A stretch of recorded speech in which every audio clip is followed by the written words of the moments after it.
When we look at the New Testament, apart from the Apostle Paul, Luke stands out as one of its most influential figures.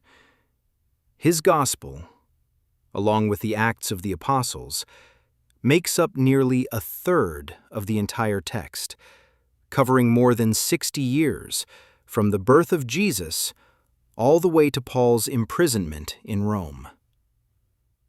As scholar Howard Marshall notes, it is hard to understand this period fully without Luke's careful and detailed writings. When Luke begins his Gospel, he does so by stating his purpose very clearly. He carefully investigated the events he recounts and wanted to write an orderly and accurate account, so that Theophilus and anyone reading may know the truth about these events. This preface reflects the style of Greek historians, who often explained their research methods and sources in order to establish credibility and trust.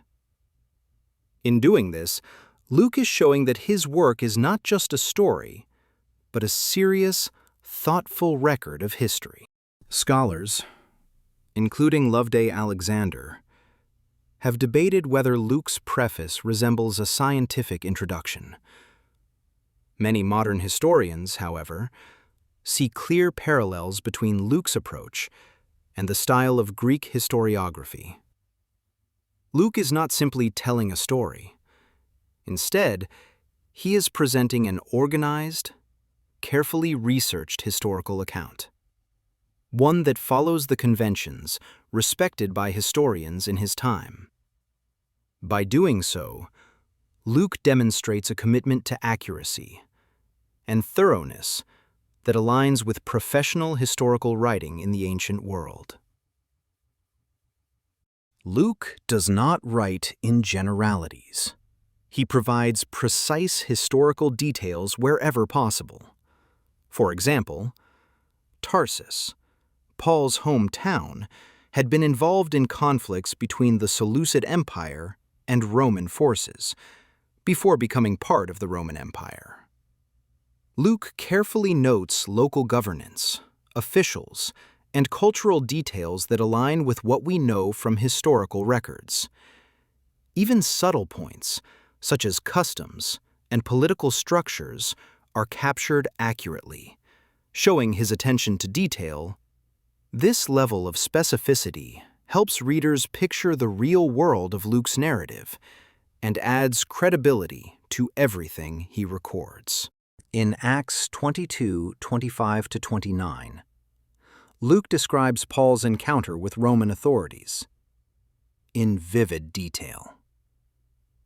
Paul asks, "Is it legal for you to flog a Roman citizen who has not been found guilty?" The centurion and commanding officer respond by requiring Paul to formally declare his citizenship.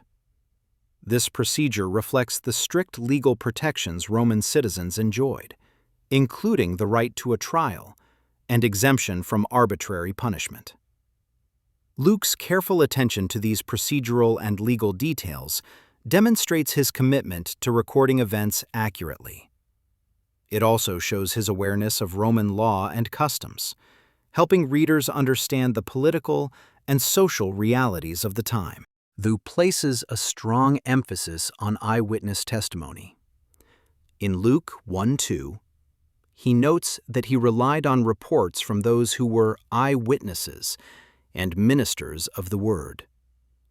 Acts continues this trend, with sections where Luke switches to we, indicating his own presence alongside Paul.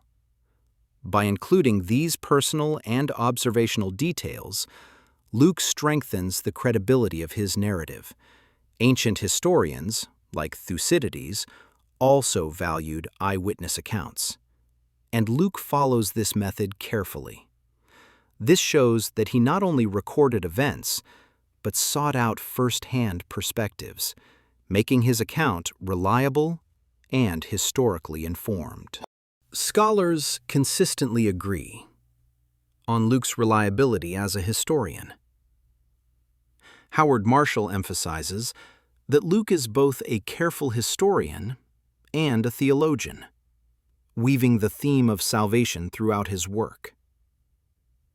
F. Bruce notes that Luke's detailed references to names, places, and events have been confirmed through archaeology. This includes towns, Roman officials, political titles, and even nautical terms used during Paul's shipwreck. Scholars also point out that Luke accurately describes city layouts, local industries, and social customs.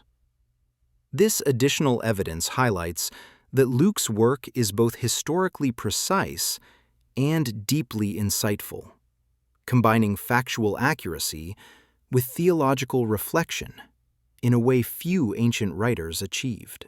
Many scholars note that Luke's descriptions of the temple and Jewish practices reflect a time before the temple's destruction in 70 A.D. This supports the idea that he recorded events while eyewitness memories were still fresh. He accurately depicts the layout of the temple, priestly duties, and ritual customs, showing careful observation. Luke also notes social and religious festivals, local governance, and community practices. By including these precise cultural details, he provides readers with a clear picture of first-century Judaism. His work becomes not just a historical record, but a window into the daily life and religious world of the early church. When we test Luke's history against archaeology and known historical events, his meticulous record continues to hold up. Next time, we'll explore in detail how Luke's accounts of cities, officials, travel routes, and major events align with verifiable history. We'll also examine how these details illuminate the social, political, and religious environment of the early church. This exploration will help us understand not only the accuracy of his narrative, but also the significance of his work for interpreting the origins and growth of early Christianity.